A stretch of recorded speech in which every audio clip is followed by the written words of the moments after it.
好，我们来声援的各位伙伴们，我们来到阶梯这边哦。那我们开始来排位置。那因为里面的记者会似乎有延迟的现象，45分才要开始。那我们刚才讨论之后决定了，我们外部这边我们就是马上即刻来进行我们的记者会，跟大家说明一下本次试射的结果。那声援的伙伴们，我们来到前面哦，来拿取我们的手板哈。那今天非常遗憾，是有这样的结果，但是我们还是要勇敢的把我们的声音再让里面的大法官再度听见哦。声援的朋友，赶快好，我们各位声援的好朋友哈，那我们就到中间来慢慢的集合哈。我想也不用等他们的记者会了哈，再讲也不会有什么进步啦。如果要收音的各位记者媒体朋友哈，我们的那个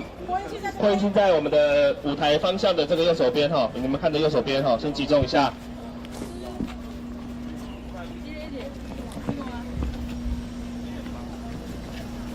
哦，那相信大家刚刚通过直播哦，大概都已经有听到整个释宪案的内容哈。那也可以听得出来哈，整体来讲哈，来我们集中一点来，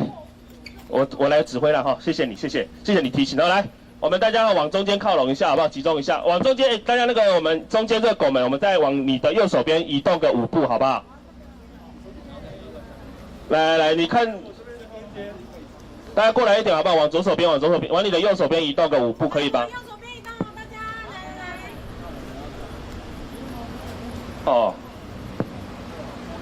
好，那我们前面这边呢，旁边2侧的往中间这样站好不好？各一个人过来中间这样好不好？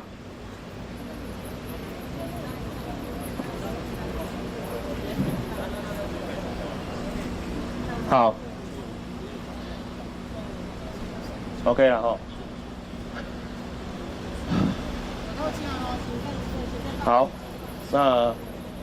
OK 吗 ？OK 了，好。没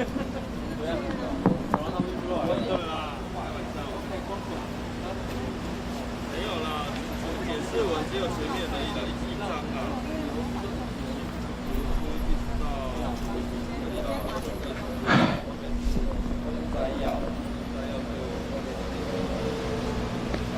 好。那我们在记者会正式开始之前呢，我们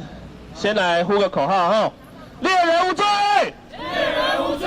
自治无理，还我自主狩猎，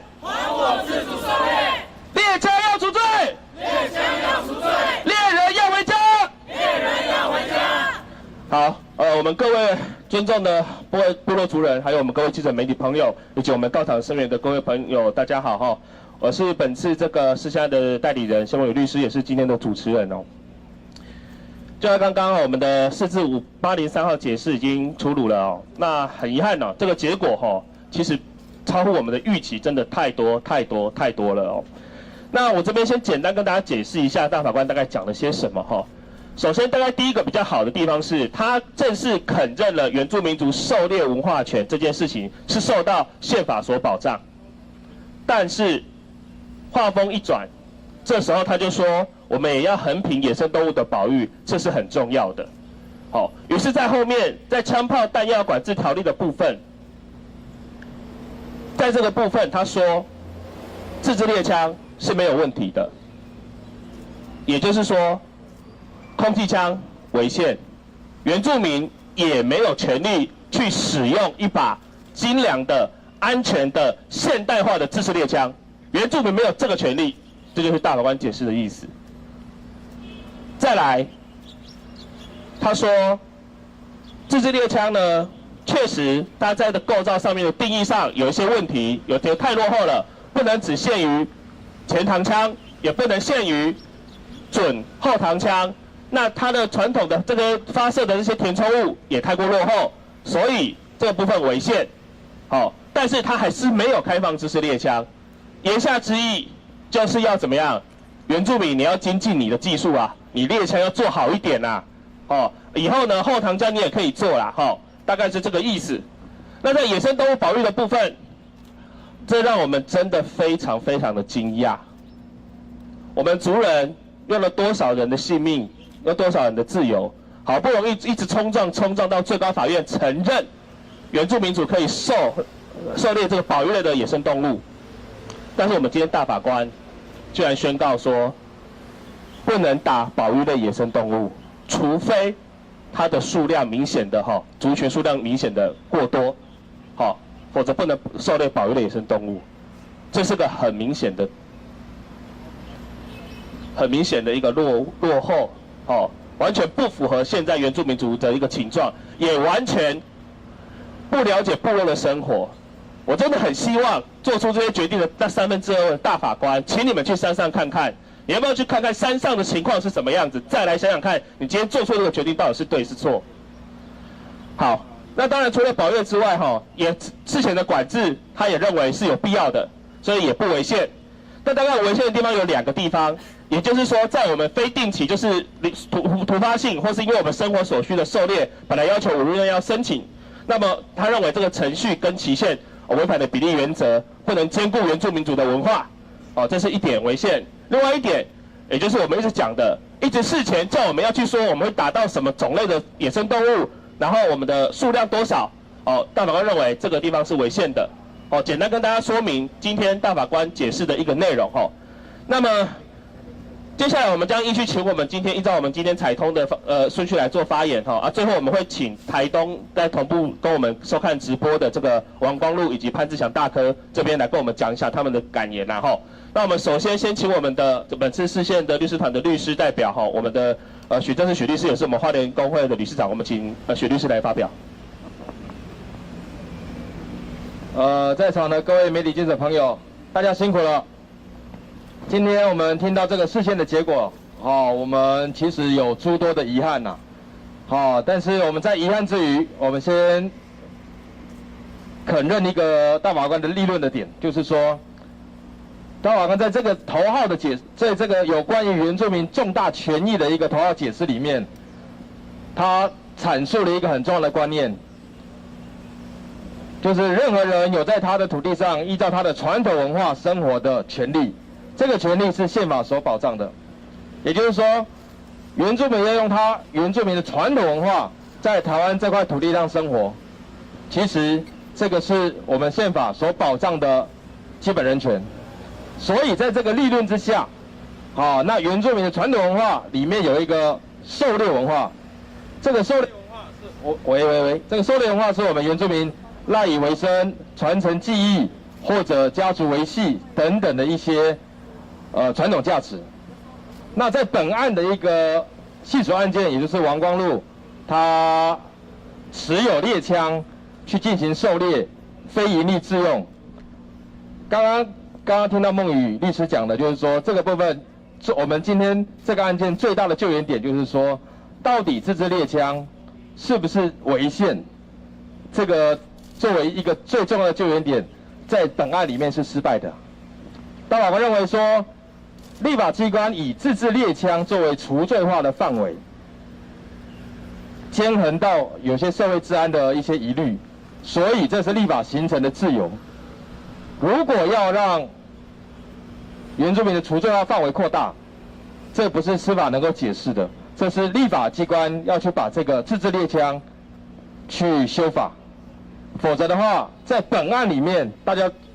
各位最关心的，就是说王光禄在这个案件里面到最高法院进行非常上诉，因为这个解释之后有救吗？应该就是没有救。为什么？王光禄案的他不是拿自制猎枪嘛，他不是自己做一把猎枪然后去狩猎，所以这个案件的一个救援点在这里面就不被大法官认可。这个法律没有违宪的话，非常上诉有关于违反枪花盗窃管制条例的宣判，也就是3年6个月徒刑，在这里就是应该是会被最高法院驳回。好，这是确定的。那既然这个部分确定了，那大家问说，那后面的那个执行的，或者是说整个最高法院的进度，那就是由最高法院自己去审酌了啦。好，那不是在我们今天的说明范围。至于说另外一个点，就是有关于野生动物保育的部分，野生动物保育部分，其实最高法院大法官有解释说，里面的传统文化其实就是所谓非营利之用好，非营利之用，这也是我们一直争执的点。他只是把原居法里面的所谓的传统文化既以自用的自用含到传统文化的概念里面去就而已。好，所以他解释说，你只要是非营利自用，原则上这个部分都受到除罪化的范围。所以王光禄案的这个案件的本身，它就是一个非营利自用的一个性质嘛。所以这个案件里面得到救援的部分只有这个部分，就是获得判6个月这个部分好，所以意思说，本案原因案件的救援其实只有拿到这个野保部分的那个救援成果，并没有比较重要、比较重罪的那个所谓枪炮的部分没有得到改善。好，这个部分先跟各位说明跟报告。好，那至于说其他的这个比较有遗憾的部分我觉得都是比较细的点包括所谓突发性狩猎的5日的一个违宪。其实我们没有很，这个其实我们没有，不是我们很注重的点呐。我们很注重的点就是前面刚刚讲的所谓的自制猎枪的部分，这个是非常重要的点。第二个，所谓的野生动物保育除罪化的范围，这样对我们有利的是解释上已经是非营利之用，但是就要大法官带入一个所谓的生物多样性必须兼顾的一个理由，排除可以狩猎保育野生动物的概念。这个恐怕跟目前我们原住民部落里面很容易猎捕到保育野生动物的一个事实恐怕会有很大的一些挑战呐。那怎么样子以后去规划，去重新立法，有关于大法官宣誓保障原住民狩猎文化这个目标，我们一直强调，我给你一个权利，却绑住你的手脚，却给你诸多的限制，这就不是一个完整的权利。所以我们认为说，既然大法官宣誓原住民的传统文化、狩猎文化有依其既有的生活方式在台湾土地生活的这种权利要获得保障的话，就应该在工具上、在标的上、在课题上、程序上等等，做进一步的厘清或开放但是在司法这里我们拿不到这些东西，所以下一个战场应该就是说，是不是说要敦促我们的立法委员在立法的时候来做所谓的解除管制，真正的这些猎枪的解除管制，所谓野保的标的的解除管制，才能够有效的促进我们原住民传统狩猎文化的一些发展。所以我们这个只是开始，后面还有很长的路要走。那希望大家一起加油，谢谢。好，我们谢谢许律师那简单来说啦针对自制猎枪的部分，我们下一个要转往的目标就是立法院。既然大法官说这是立法政策的选择，那我们就往立法的政策去做一个游说那我们下一个来欢迎我们的泰雅尔民族议会的秘书长，我们欧米维让欧米牧师，来，牧师到这边。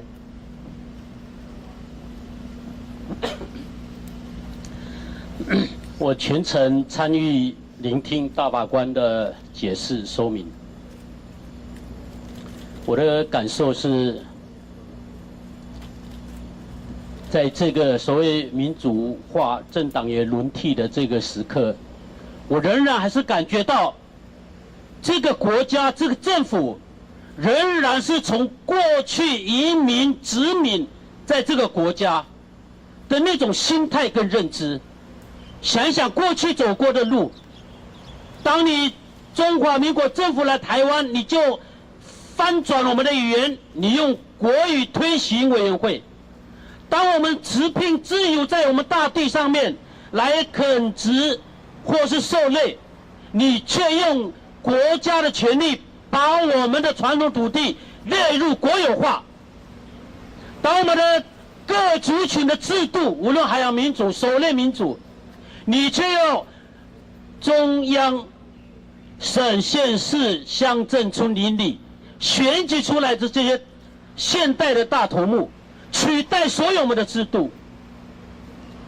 我们慢慢的忘了我们是谁。可是我们想一想，西雅图大头目他在讲说，我们要连接大地的情怀。原住民对这个大地、森林、溪流、动物，在认知上面就像母亲，她喂养我们。母亲的怀抱不只是动物性本能为我们喂饱，而是还有生命灵魂来孕育、陪伴，成为我们堂堂正正的泰雅、班扎、母怒、卢凯。可是山林的这些智慧、土地、森林的这种孕育这个母亲的这大怀抱里，你却用现行的法令，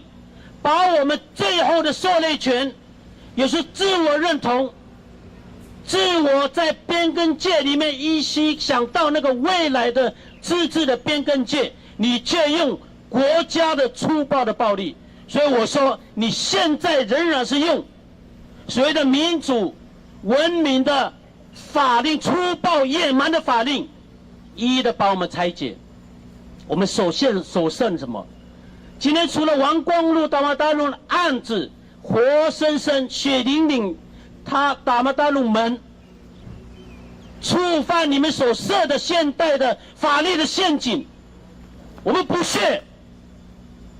我们虽然政党轮替，国家进入民主化，我觉得原住民的集体权、文化权，这是我们最后的堡垒。你也不了解，从来不理解台湾原住民在这个海洋，在这个山岭，他的知识，你所担忧的野保，充满已经在几千几万年前，我们的祖先已经设置了非常好的制度。你也从来不理解，你的法令跟我们的法令不一样，我们有我们的禁忌，让所有的这个山林它不确意被灭绝，你也不了解。可是大法官们，我真的不知道哎，你们在讲的土地的利用跟限制，所有平原地区是怎么滥用所有的这些农田地，让这些大财团们长期植入？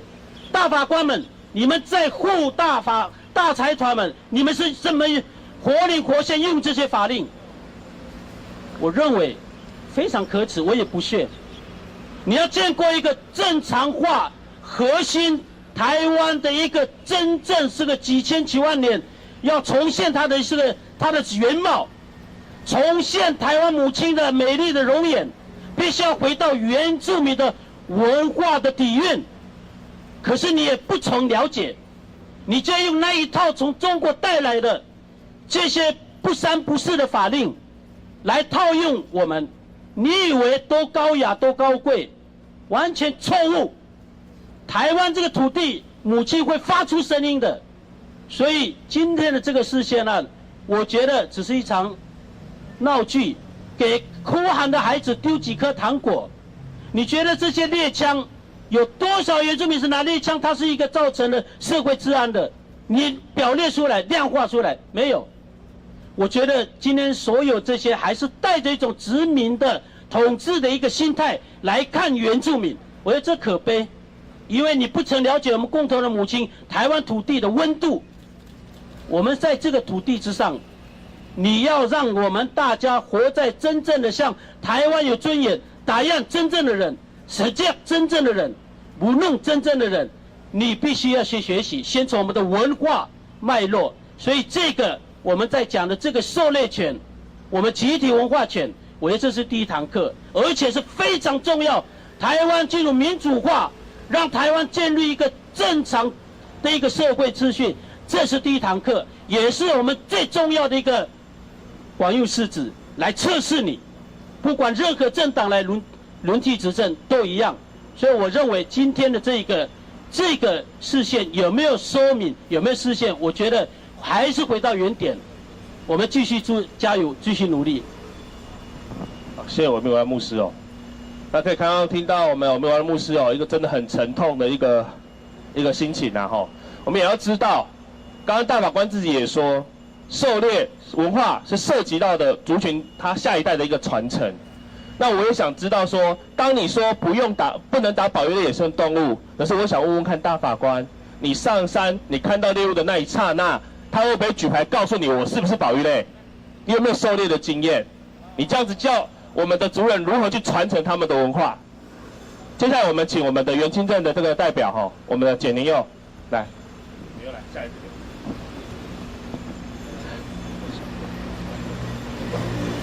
大家好，我是原住民族青年阵线的简年佑，我叫阿贵。今天我们看到这个大法官释宪的结果，我想只有8个字，就是扭捏造作，为德不足。大法官在一开始的时候告诉大家，狩猎是我们宪法里面属于原住民族的基本权利，没有错。但是接下来，在这个后面的论述，跟我们今天在这边争执的主张，包括猎枪以及野生动物的保育，这个部分，大法官都不断的自我放弃。我们原本有机会透过这个释字跟主流社会，大法官可以透过这个释字跟社会大众来沟通。原住民族并不需要受到主流社会的污名，我们并不是拿着枪就上山乱打乱杀。大法官放弃了矫正这个法律规范造成的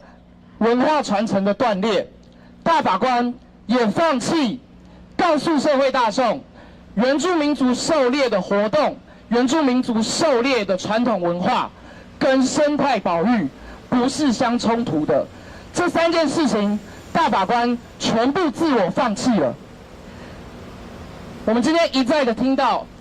大法官告诉我们说，因为操作比例原则之后，所以这些规范并没有违反宪法。但是我们必须要在这里问，今天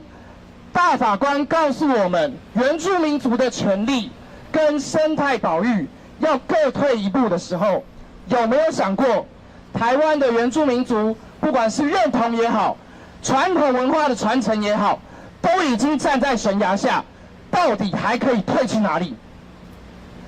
大法官操作比例原则的时候，有没有想过，当我们一方面要所谓兼顾生态保育，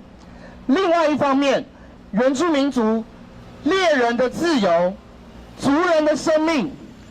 整个台湾原住民族族群的认同，是生态保育可以换来的吗？我们到底还可以退到哪里？我希望最后很沉痛的告诉司法院大法官，今天做出了这个释字，即使我们也看到有一些大法官提出了不同意见书，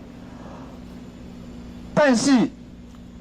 这号释字做成的结果，还是一样重重的扼伤了原住民族在这个岛上的生存。我们必须也要跟接下来立法有可能要开始处理，当司法权他们自我放弃的时候，立法院必须要好好的去看，今天有提出不同意见的大法官，他们告诉我们，并不是这个释字的结果就可以让立法继续怠惰，立法机关还是有机会重新面对这个历史的不正义。我今天的发言就到这边。好，谢谢年佑。其实刚刚年佑讲到一个很关键的地方哦，究竟大法官有没有看到任何的数据去操作他的比例原则？言辞辩论的时候，我们提出了历来裁判的依据，告诉大家原住民族不会持自制猎枪去犯罪。但是你说原住民族拿好的枪就会增加犯罪率，就会去对人民的生命安全有所危害？请问你的依据在哪里？法务部或是这个内政部警政署有提出任何数据给你当依据吗？我真的很想问他们这个问题哦。那我们原住民族只能用比较不好的自制猎枪，或是在你的小恩小惠之下改良后的自制猎枪吗？这样有符合国际法上在讲说享受科技进步生活的这个权利吗？接下来我们请我们台全会的这个会长，我们的周宇修周律师来为我们说几句话。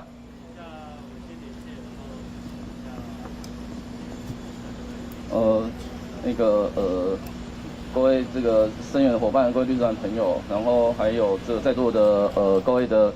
媒体朋友，还有关心这个案子的朋友，大家好哦。那我想其实前面这个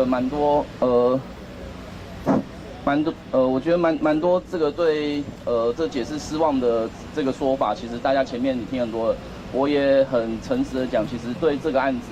来说，我自己其实也有蛮多失望的啦。那虽然说可能从外表来看的话，大法官还是做了一些违宪宣告，可是这个违宪宣告其实都还是比较是技术上的一个问题吼。真正的问题核心，诚如刚刚前面的几位发言所说的，第一个问题其实是到底我们可以用什么样的枪去进行狩猎，跟第二个问题是到底怎么样的野生动物是可以进行狩猎的范围。那很遗憾的是，如果你去看解释文的结论的时候，你会发现这几个案子的申请人可能都无法因为解释文的做成而让他们的案子看到一丝的曙光。因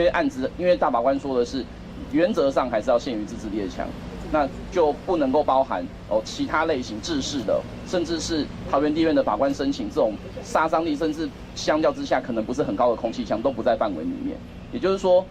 从个案的角度来看的话，似乎我们没有感受到这个个案在宪法法庭里面被重视的那个感觉，这是一个很麻烦的问题。那第二个其实也是我们发现的问题是在这里，不论是主管机关或者是法院乃至于最高法院，其实对于怎么样的野生动物可以进行狩猎，其实他们都这几年都采取一个比较宽松的比较这个宽泛的立场，认为说保育类的野生动物，其实在现在的实务运作是可以被允许作为狩猎范围的。反而是大法官认为基于一个横平的想法，导致它没有办法被纳入到我们可以狩猎的范围，也就是说，解释文的做法反而让过去的开放会变得相对的封闭。坦白讲，我觉得某程度而言，当时要去申请这个解释的最高法院法官，他们可能会比我们感到更遗憾，因为他们本来进步的见解送去申请释宪之后，反而更退了一步。说实在话，他们如果回到那个决定的当下，搞不好他会觉得干脆不要送，我们自己判就好了。这其实是我觉得很讽刺的一件事。你希望能够帮到更多人，结果你连你想要救援的个案也都赔掉了。这件事情其实是确实是很值得我们就是表达我们自己的不满的。那我另外要再讲的是说，其实解释文的做成在历来的大法官历史一直以来，我们都被很多的划线，怎么样的划线？我们要怎么样去在这个实然跟应然里面去找答案？我觉得，到目前为止的宪法法院并没有在这边做一个很明确的一个区分。这样讲可能各位会有点觉得复杂，但我要跟各位说的是，例如说以保育类野生动物来讲，或自制猎枪这个定义来讲好了。那为什么大法官走的是我依循着这个定义去做理解，而不是从现实生活的人所遇到的状况跟困境去做理解？简单来讲，我如果今天定义说，这个蟑螂是保育类野生动物，然后呢，大法官就说好，所以你不能狩猎它。那可是真正的问题其实是在现实生活里面，这些动物跟人的关联是什么？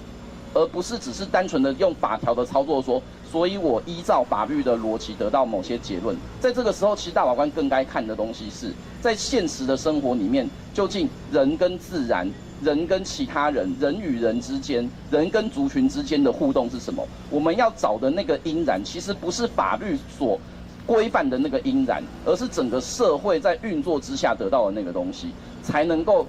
依此带出更合理的解释。我不想在这边就是一直让大家只是觉得很遗憾，觉得很难过。我们好像真的花了很多时间，没有做到很多事情。坦白讲，当一个律师，其实我们每天都在面对挫折，面对失败。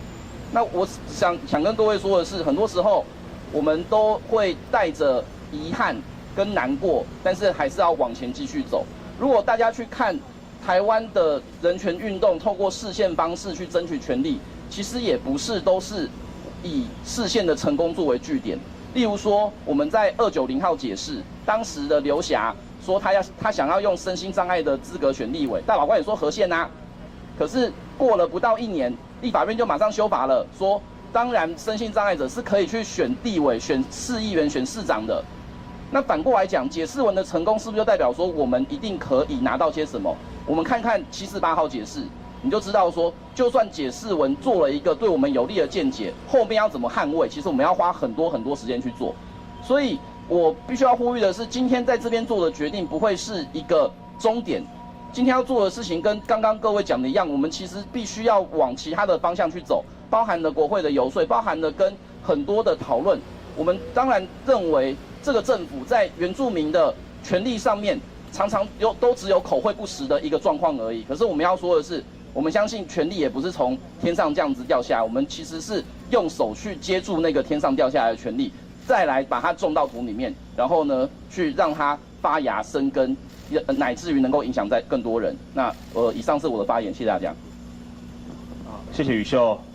那坦白说，这次的解释其实会让很多人觉得失望。那就像宇修说的，这个解释不是个结束，也只是个开始。那我们还是会持续的在各方面继续为我们原住民族狩猎的权利来进行一个奋斗。那我们待会呢会跟我们的这个在台东的潘志强大哥还有王光禄大哥做一个连线哦。那在这个连线之前呢，我们再呼一次口号好不好？给彼此打气一下好不好？好。猎人无罪，猎人无罪；自治无理，自治无理；法律违宪，法律违宪；还我自主狩猎，还我自主狩猎，还我自主狩猎，还我自主狩猎。好，那我们现在呢，就先跟我们在台东我们利嘉部落的潘志强潘大哥哦，来做一个连线哦。那这边，潘大哥这边有听到我们的声音吗？有。好。那好，那个潘志强潘大哥哈，那刚刚您这边也有同步收看直播了哈，那你可不可以先跟我们简单谈一下你现在的心情是什么？目前心情呢，对那个大法官部分呢是有一点失望，但是我并不怪他们，因为他并不了解我们。首先我想要说的是狩猎是原住民文化重要的一环，而安全的狩猎工具是基本要件。维护用先祖早已使用的安全自制猎枪，舍弃无中生有过去历史根本就没有的危险自制猎枪，恶劣的猎是我们的诉求。尊重原住民狩猎文化权，还给狩猎安全的工具是宪法保障狩猎文化具体的表现。是。至于盗猎及超出狩猎范围之行为，要用管理办法及立法制裁，而不是因噎废食、无限滑坡的限制原住民狩猎文化及工具。是。好，那潘大哥，我该追问你几个问题哈。即便大法官这样子说，那你还会继续狩猎吗？除非我被中华民国法律判死刑，或者是我的双腿无法上纲，我才会停止狩猎，因为这是我们的文化。好，谢谢潘志强大哥，这个是我们真的是非常来自于部落第一线的声音哦。那可能我们的大法官没有这样的部落经验，我真的很希望他们有机会可以去部落，跟着我们潘大哥的脚步，去我们利嘉那边走走，去了解一下到底狩猎是什么，对于族群来讲，对原住民来讲，它到底有多么的重要。即便你今天的解释文做出这样的解释，我们还是会持续做我们的狩猎行为，因为这就是我们的生活，就是我们的传统，就是我们的文化。那我们这边是不是就开放记者问一些问题？有没有哪一位有特别有什么问题要问的？一位代表就好，一位代表就可以了。好，那如果没有，我们就待会会后我们有机会再统一发问了，好不好？那我们这边潘志强大哥，我们现在还有什么话要特别跟我们的记者媒体这边说吗？好，我现在想说的是，原住民族的贡献在整个生态环境的平衡，控制个别区域动植物个别最高承载量及最低数量之内，也就是动物、植物各种的总量管制。所以，我认为在现实的大自然环境，每个单一物种超出人类的容忍度之后，灾难随之而来。在此，我要求，邀请大法官跟我一同上山，让到山了解真正山林的状态，猎种猎物的见到野生猎物的几率是多高？好，谢谢。好，谢谢潘志强大哥哈。所以我们真的从第一线猎人哦，我们就可以知道山上的状况哦，真的不是像大家一般想象的那样，好不好？那我们接下来要连线到我们这个台东另外一位我们今天的申请的这个水师的申请人，我们的王光禄王大哥。我是孟宇。那针对今天这样的一个解释的结果，您有什么心情要跟大家说的，或者有什么事情要跟我们的媒体记者朋友说的吗？喂，你听到吗？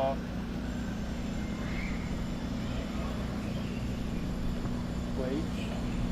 好像没有听到你声音。喂。好，那我们连线上可能有一些问题哈。那其实王光禄大哥他本人其实是有了哈，刚刚有听到我说什么吗？有。好，那我们请那个王光荣大哥，看你听完这号解释的发布之后啊，你有什么话想要对我们的媒体记者还有社会大众说的吗？刚才看了那个视线啊，我看了大法官视线的，我有点遗憾。这是我们原住民的文化，为什么怎么会让我们把这个狩猎的文化把它那个抹灭呢？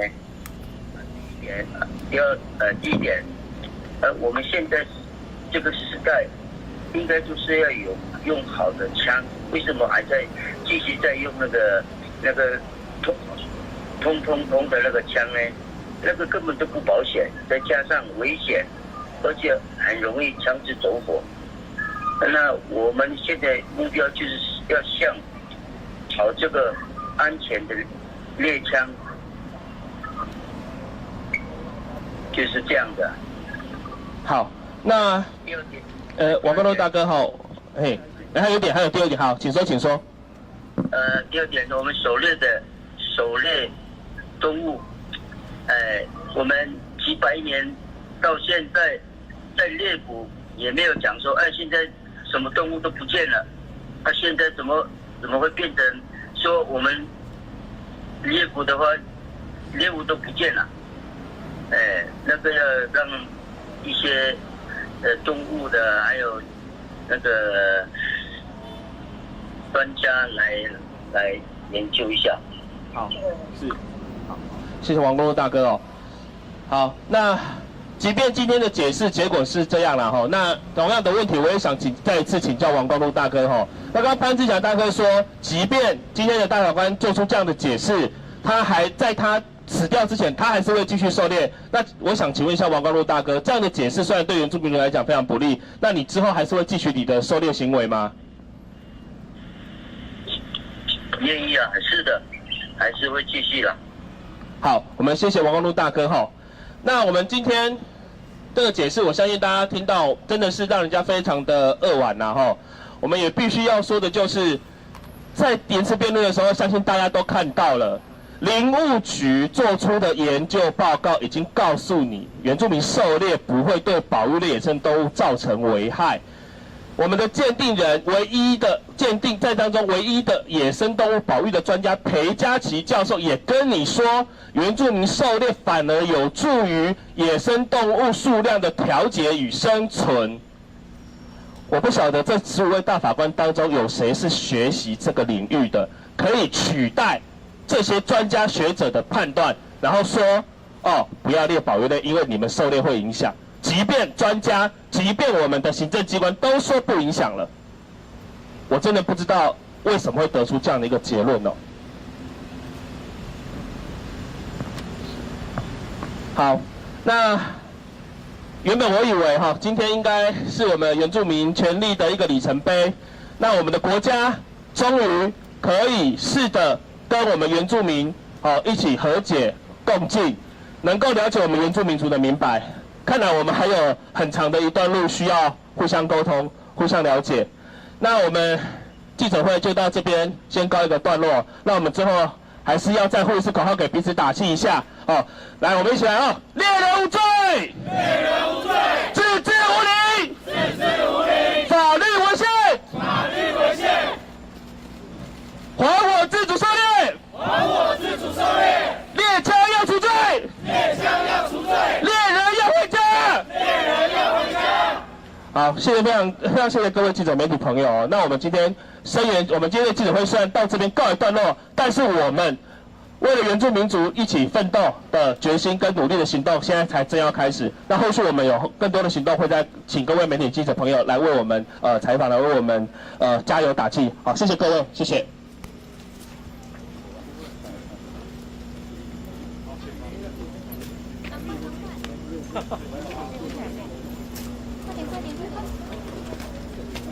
我刚有录音，我直接用手机，然后你直接先过带。那如果有各位记者朋友们，那新闻稿的部分我们会用电子档的方式寄送。那如果没有我的 LINE 的朋友们，请到我这边来，我们用 LINE 的方式可能会比较方便哦。那